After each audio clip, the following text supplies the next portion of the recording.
আজকের গল্প শাস্ত্রজ্ঞ গোপাল। গোপালের গ্রামের শেষ প্রান্তে ছিল মুসলমান পাড়া। সেখানে আমির আলী নামে এক মৌলবি গোপালের বন্ধু ছিল। তিনি বেশ শিক্ষিত ছিলেন। উর্দু আর সংস্কৃতে তার অসীম জ্ঞান ছিল। মুসলমান পাড়ার পাশেই ছিল গোপালের এক আত্মীয় বাড়ি। সেদিন কোনো কর্ম উপলক্ষে সেই আত্মীয় বাড়িতে গোপালের নিমন্ত্রণ ছিল। গোপাল পেট ভরে নিমন্ত্রণ খেয়ে ভাবল, বন্ধু আমির আলীর সঙ্গে দেখা করে যায়। এই চিন্তা করে সে আমির আলীর বাড়ির সামনে এসে দেখলো সে তখন খেতে বসেছে। গোপাল চেঁচিয়ে বলল, কি খাচ্ছ ভাই মৌলভী সাহেব? আমির আলী শাস্ত্র অনুযায়ী গোপালকে ঠকাবার জন্য বললে, এই যে ভাই, তোমাদেরই অবতার ভক্ষণ করছি।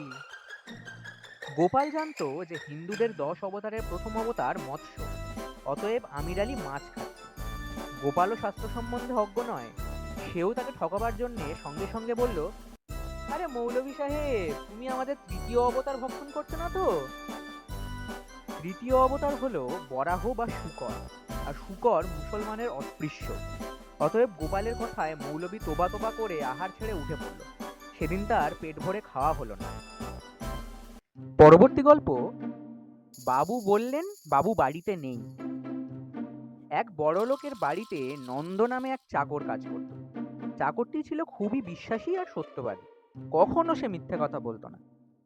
বাবুর বাজারে কিছু ঋণ ছিল। একদিন সকালে একজন পাওনাদার এসে বাবুকে খুব ডাকাডাকি করতে লাগলো। কিছুক্ষণ ডাকাডাকির পর বাবু বিরক্ত হয়ে চাকরটিকে ডেকে বললেন, নন্দ, যে ডাকছে তাকে গিয়ে বল বাবু বাড়িতেই নেই, বুঝলি? চাকরটি যে আগে বাবু বলে চলে গেল। তারপর পাওনাদারকে গিয়ে বললে, বাবু বললেন বাবু বাড়িতে নেই, বুঝেছেন?